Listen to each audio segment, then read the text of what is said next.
आज का प्रवचन निंदा और तिरस्कार को कैसे सहें और कैसे अपने मन में शांति का अनुभव करें। सबसे पहले तो ये समझो कि कोई निंदा आपकी क्यों करता है। जब आप इस गहराई में पहुंच जाओगे तो आपको इसका आभास होगा कि कोई अगर मेरी निंदा करता है तो मेरे अंदर कुछ ना कुछ तो कमियां होंगी। कुछ तो मैंने इसके साथ किया होगा, अभी किया है या 1 साल पहले किया था या पिछले पिछले जन्म में किया था। कुछ ना कुछ तो मेरा इसके साथ लेन-देन है। वो लेन-देन को बराबर कर रहा है। एक बात आप अपने जीवन में समझ लो कि इस संसार में कुछ भी अचानक और बाय द वे नहीं होता।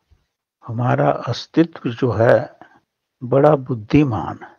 अस्तित्व की शक्ति कण-कण में है। उसको सब पता है कि आपने कब क्या किया, किस जन्म में क्या किया और अब आप क्या कर रहे हो। आपको स्वयं नहीं पता, क्योंकि आप अपने भीतर से संपर्क नहीं रखते। आप ऊपर से ही संपर्क रखते हो, तो इसलिए आपको अपना भी पता नहीं। आप देखो, पति पत्नी जो हैं 50-60 साल तक एक साथ रहते हैं, पर उनको एक दूसरे का कुछ भी पता नहीं होता। बातचीत कर ली, खाना खा लिए, नए वस्त्र पहन लिए, पर ना एक दूसरे की आत्मा का ज्ञान कतई नहीं होता। इसका मतलब है वो गहराई से एक दूसरे को नहीं समझते। इसी तरह हम स्वयं को भी नहीं समझते।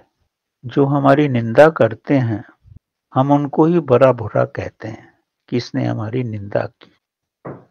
कभी अपने अंदर झांक के देखो, कभी आपने कुछ ना कुछ तो इसके साथ किया ही होगा, लेकिन आपको वो ख्याल नहीं आया, क्योंकि कोई भी व्यक्ति स्वयं की शक्ल नहीं देख सकता।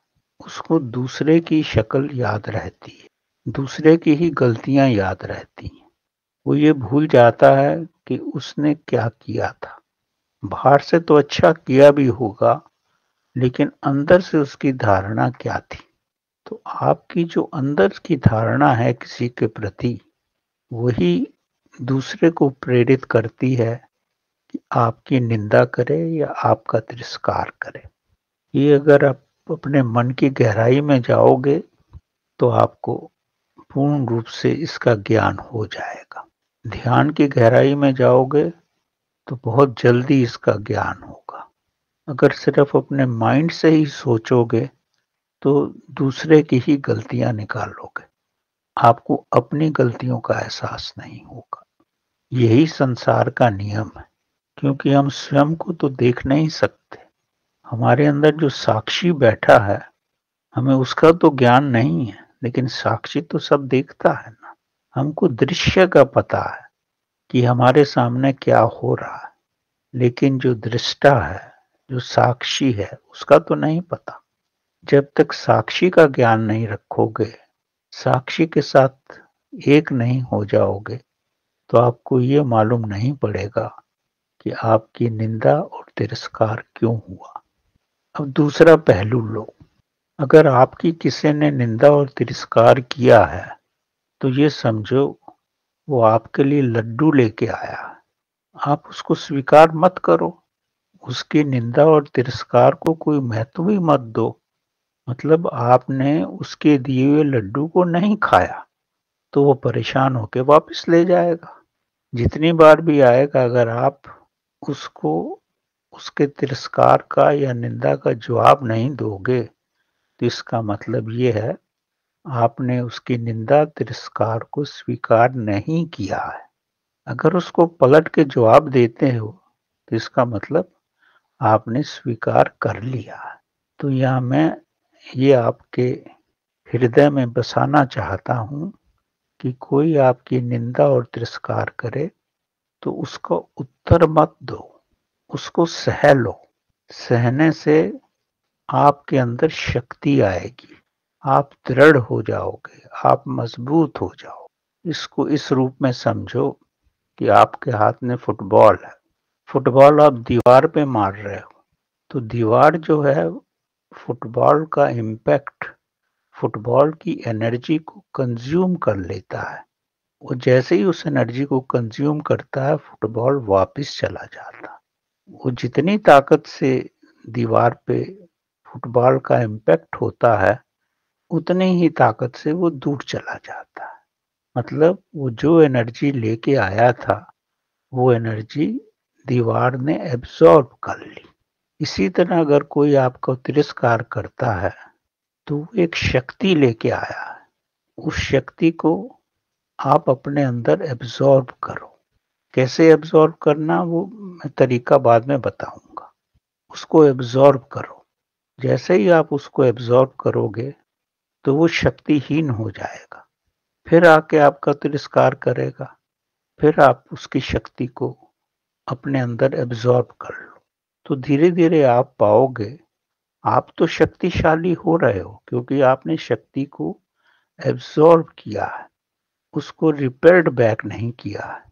लेकिन वो शक्तिहीन हो जाएगा। वो समझेगा कि मेरा कहने का उस पर कोई असर ही नहीं है। वो आपकी निंदा और तिरस्कार करना बंद कर देगा, और आपके अंदर कितना कंपैशन और पैशन बढ़ जाएगा उस तिरस्कार से, वो आपको समय ही बताएगा।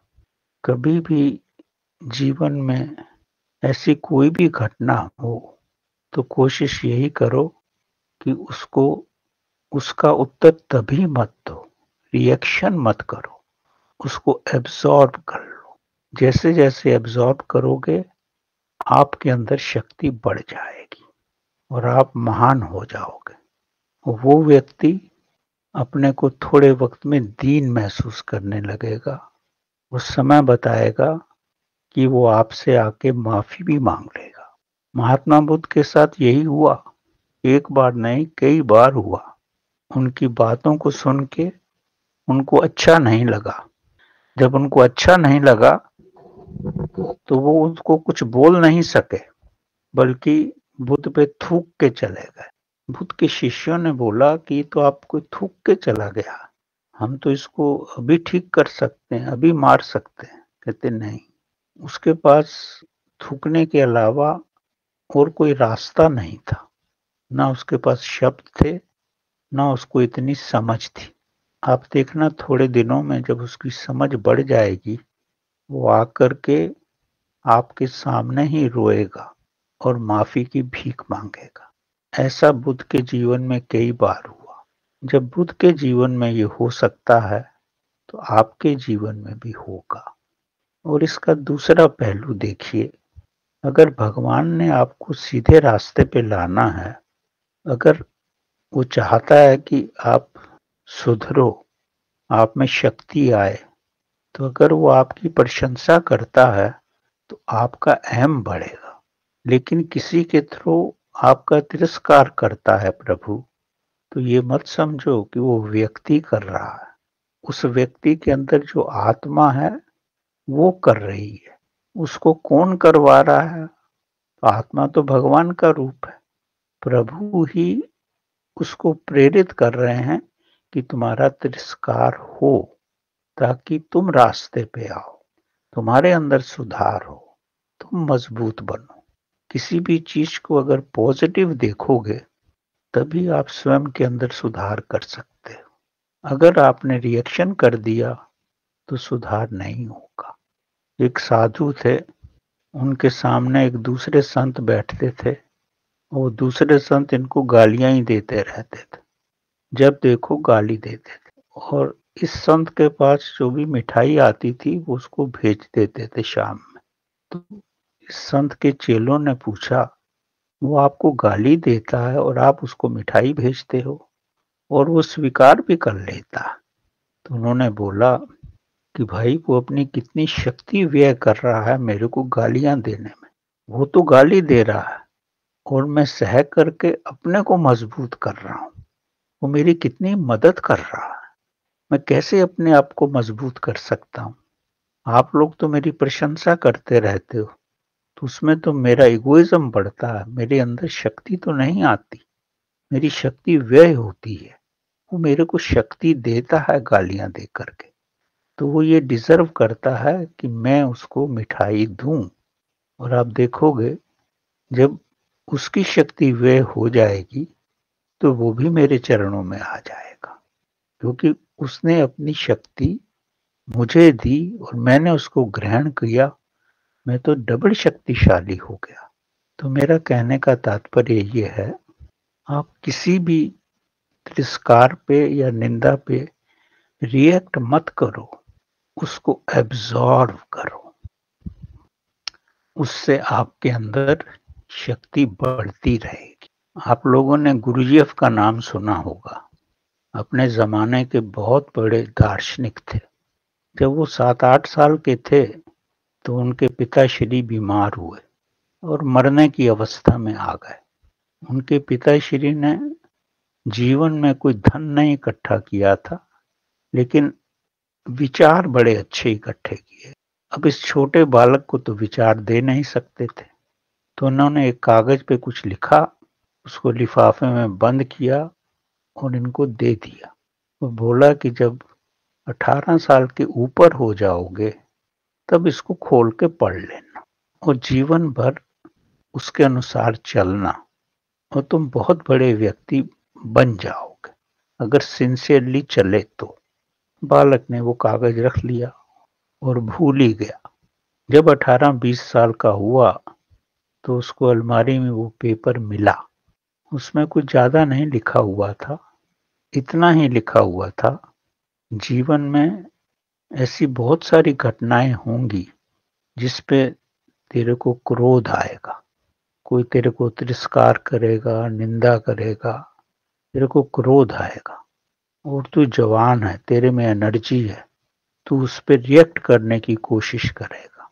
तो मेरी सलाह ये है, जब भी तेरे साथ ऐसा कोई इंसिडेंट होता है, तो ये एक नियम बना ले कि 24 घंटे के बाद तू उसको जवाब देगा, उस समय नहीं देगा। उसके तिरस्कार का, उसने जो तेरी बेइज्जती की है या तेरे पे क्रोध किया है, 24 घंटे के बाद उसका जवाब देगा। तो गुरुजीएफ ने अपनी पुस्तक में लिखा, अपने 50 साल के एक्सपीरियंस के बाद, कि मेरे को किसी ने भी तिरस्कार किया, मैं रात भर उस पे सोचा, क्योंकि गुस्सा तो मेरे अंदर भी था। लेकिन जब मैंने सोचा, तो मेरी ये धीरे-धीरे समझ में आ गया 24 घंटे के अंदर कि उसका कोई कसूर नहीं। जिस वजह से उसने मेरा तिरस्कार किया है, तो मैंने कुछ ऐसा एक्ट किया था जिससे उसके इगोइज्म को ठेस पहुंची, और वो इतना तो मानसिक रूप से विकसित नहीं था, इसलिए उसने मेरा तिरस्कार किया। जब गुरजेफ की ये समझ में आने लगा कि उसकी गलती नहीं है, वो इतना विकसित नहीं है कि हर चीज को गहराई में समझ सके, तो उसके सामने निंदा और तिरस्कार ही एक रास्ता था, तो वही किया। कुछ लोगों ने क्रोध किया। तो बहरहाल कहने का मतलब ये है, हर घटना में उसने ये समझा और गहराई से समझा, कुछ भी हुआ है उसमें कसूर उसका अपना ही है, दूसरे का कसूर नहीं। जब आप ये समझने लगते हो कि मेरा कसूर है, इसका मतलब आप अपनी आत्मा के अंदर झांक के देख रहे हो कि कहीं ना कहीं आपको जीवन में त्रुटियां हैं, तभी तो दूसरा आदमी हर्ट होता है, तभी तो कोई आपकी निंदा करता है। तो गुरुजीएफ ने अपने पुस्तक में यही लिखा कि मैंने अपने को इतना सुधारा कि मैं लोगों की नजरों में पूजनीय हो गया, क्योंकि मैंने किसी की गलती निकाली ही नहीं। जहां देखा वो मेरी ही गलती थी। अब आपके आकर के आपके सामने आपकी कोई निंदा करता है या आपका तिरस्कार करता है, तो अगर आप गहराई में सोचो, तो वो व्यक्ति बुद्धि से इतना विकसित नहीं है, उसके पास इसके अलावा और कोई रास्ता ही नहीं है। अगर आपने भी उसके साथ रिएक्ट किया, इसका मतलब जैसा वो गधा है वैसे आप भी गधे हो। अगर उसमें बुद्धि नहीं है, तो आप भी कोई बुद्धिमान नहीं हो। तो मेरा कहने का मतलब ये है कि किसी के तिरस्कार को, किसी की निंदा को एक औषधि समझो। एक प्रभु की तरफ से जैसे कि आपको सुधारने के लिए एक टॉनिक दिया गया है, टॉनिक के रूप में उसको लो, तो आपको आपके जीवन में सुधार होगा, आप मेंटली स्ट्रांग बनोगे और भविष्य के लिए स्वयं को उनकी निगाह में बहुत ऊंचे हो जाओगे।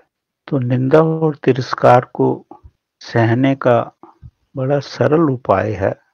पहले तो ये समझो कि ये परमात्मा की तरफ से है, तो परमात्मा तो आपका भला ही चाहेगा। इसको अपने मन की गहराई में बिठा लो, तो आप उसका विरोध नहीं करोगे।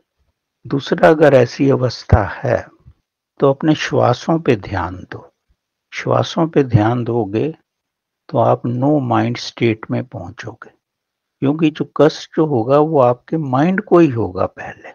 इससे नो माइंड स्टेट में पहुंच करके आप अपने मन को स्ट्रांग करोगे, अपने मन को लोहे की भांति बना लोगे, तो उसका असर आप पर नहीं हो।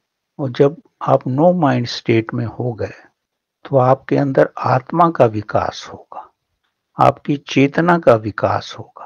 और जैसे ही थोड़ा भी चेतना का विकास आपके अंदर होता है, दूसरे व्यक्ति को अपनी गलती का आभास एकदम हो जाएगा, क्योंकि चेतना का जो शक्ति है वो दूसरे के दिल की गहराइयों में पहुंचेगी और उसको समझ में आ जाएगा कि मैं भले आदमी की निंदा कर रहा हूँ, भले आदमी का तिरस्कार कर रहा हूँ। तो ये प्रभु आपको धीरे धीरे हर रूप में विकसित करेगा।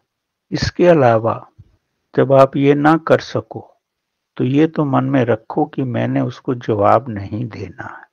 अपने मन के अंदर उल्टी गिनती गिनना शुरू कर दो, तो भी आपका ध्यान अपने अंदर चला जाएगा। आप नो माइंड स्टेट में आ जाओगे, आपकी चेतना का विकास हो जाए, तो आप रिएक्ट नहीं करोगे। फिर भी अगर आपको बहुत ज्यादा क्रोध आ रहा है, आपके आपे से बहार हो रहा है, तो अपने एक हाथ से दूसरे हाथ की बाजू को इतनी जोर से उस पे चूंटी भरो कि आपकी क्रोध की एनर्जी वहां चली जाए, तो भी आप रिएक्ट नहीं कर पाओगे। ये सब करते हुए जब आप स्ट्रांग बन जाओगे, हाथ में आपके अंदर आपकी चेतना का विकास हो जाएगा और ऐसे महान हो जाओगे जैसे गुरजेफ हुआ है अपने जीवन में, तो आपके अंदर एक भावना पैदा होगी कि अब मैं आगे क्या करूं। मेरे पे किसी के तिरस्कार का असर नहीं होता, मेरे मन के अंदर शांति है। तो सबसे पहले तो अब भगवान को धन्यवाद दोगे। जब भगवान को अपने दिल से धन्यवाद दोगे तो प्रभु आपके लिए, आपको और विकसित करने के लिए नए नए रास्ते ढूंढेगी, ताकि इस जीवन में आपको आपकी आत्मा का साक्षात्कार हो सके। मैं एक छोटी सी कहानी आपको बताना चाहूंगा। कहानी पुरानी है। एक लकड़हारा था, जंगल में जाता, लकड़ियां काटता और फिर सुख से अपना जीवन निर्वाह कर रहा था। उसने कभी भगवान से कोई शिकायत नहीं की। जब बारिश होती, एक आध दिन उसका मन अपसेट होता, लेकिन फिर भी भगवान का धन्यवाद ही देता था। उसी रास्ते से एक साधु रोज जाया करता था और इस लकड़हारे को देखता था कि ये मेहनत भी बहुत करता है और गरीबी में ही रहता है, लेकिन प्रसन्न है। तो उसने लकड़हारे को बोला, तो यहीं लकड़ी काटता है, थोड़ा आधा किलोमीटर आगे जा, वहां तेरे को बहुत अच्छी लकड़ मिलेगी। तो पहले तो उसने कहा कि फिर मेरे को उठा के ले जाना पड़ेगा और मुश्किल। तो एक दिन वो आगे चला ही गया।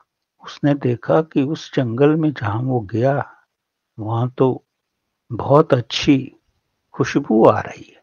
तब उसकी समझ में आया, ये तो सैंडलवुड की लकड़ है। तो थोड़ी लकड़ बेच कर की भी उसने हजारों रुपया कमा लिया। फिर उस साधु ने बोला, भाई यहीं पे क्यों रहता, और आगे जा। वहां तेरे को इससे भी अच्छा कुछ मिलेगा। वो और आगे गया। कहने का मतलब, आप अपनी मन की गहराइयों में वैसे ही जाओगे जैसे कि साधु के कहने से लकड़हारा गया। आगे गया तो उसको चांदी की खान मिली, उससे आगे गया तो सोने की खान मिली, उससे आगे गया तो हीरे जवाहरातों की खान मिली, और कुछ ही दिनों में वो शहर का बहुत बड़ा रईस हो गया। लेकिन फिर भी वो कभी देखता साधु तो वैसे ही जाता है। उसके दिल में आया, जब इसको सब पता है तो ये खुद इस हालत में क्यों रहता है। उसके अंदर प्रभु ने अपना प्रकाश किया और एक दिन चुपके से वो साधु के पीछे हो लिया। साधु अंदर गहरे जंगल में जाकर के अपने एक कुटिया में बैठ गया और वो ध्यान मग्न हो गया। ये लकड़हारा जो कि अब सेठ बन चुका था, वो देख के हैरान कि इसको सब पता है फिर भी ऐसे बैठा हुआ है। इसका मतलब हीरे जवाहरातों से बढ़कर भी संसार में कुछ है जो ये व्यक्ति पाना चाहता है। इसको सब कुछ पता था, खुद भी तो सेठ बन सकता था। तो प्रभु ने उसके अंदर ऐसा चमत्कार किया कि वो भी सब सोच छोड़ करके प्रभु की तलाश में चला गया। कहने का मतलब, शुरू तिरस्कार से हुआ था, निंदा से शुरू हुआ था, और प्रभु का अपना कोई ना कोई डायरेक्शन रहती है, उसका प्रभु का अपना कोई प्लान रहता है कि आपको किस ऊंचाइयों पे ले जाना चाहता। और जैसे लकड़हारे को परमात्मा का साक्षात्कार करवाया, आपको भी करवा सकता। तो ये मत समझो कि आपके साथ जो हो रहा है वो गलत हो रहा है। प्रभु कुछ गलत करता ही नहीं, हम ही नहीं समझ पाते और उस पे विश्वास नहीं रखते। प्रभु पे पूर्ण विश्वास रखो। प्रभु जो करेगा भले के लिए करेगा, उसमें आपकी ही भलाई होगी और आपको वो सब मिल जाएगा जिसके लिए सारा संसार प्रतीक्षा करता है। एक और छोटी सी स्टोरी मेरे को याद आ रही है, उसके बाद आज का प्रवचन खत्म करते हैं। गुरु नानक साहब एक गांव में गए, वहां के लोगों ने उनकी बड़ी सेवा की और जाते हुए उनको सोना चांदी हीरे जवाहरात सब ऐसे देके गए जैसे उसकी वर्षा हो रही हो, और चल दिए अपने दो चेलों के साथ। चेलों का नाम था बाला और मर्दाना। चल दिए। चलते चलते जब देखे रात हो गई है, तभी भी पीछे कुछ आवाजें आ रही। तो उनको ऐसा लगा कि जो मैंने दिया है शायद उनके लिए वो काफी नहीं है। उन्होंने और वर्षा कर दी सोने चांदी जवाहरातों की और चल दिए। और जब चलते रहे तो फिर जब आधी रात हो गई, तब भी पीछे से कुछ आवाज आ रही थी। तो रुक गए, तो अपने चेलों से पूछे ये आवाज क्या है। उन्होंने बोला कि एक सज्जन आ रहे हैं, उनको भी सब कुछ मिला और भर के मिला, उन्होंने सब फेंक दिया और आ रहे हैं आपका पीछा करते हुए। गुरु नानक जी रुक गए और उससे पूछा, क्यों भाई, क्या चाहिए तेरे को। तो वे बोले, मुझे कुछ नहीं चाहिए, मुझे वो सोत्र बताओ, वो झरना बताओ जहां से आप सब ये लेते हो। मुझे उस प्रभु के दर्शन करवाओ ताकि मैं उस तक मिल सकूं और मैं ये सब भी संसार को बांट सकूं। गुरु नानक साहब उसके चरणों में गिर गए और उसको अपना गुरु बना लिए।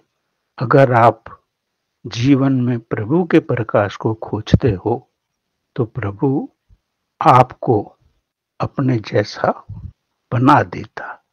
इससे बढ़ के जीवन में कुछ भी नहीं। तो प्रभु को पाने की कोशिश करो।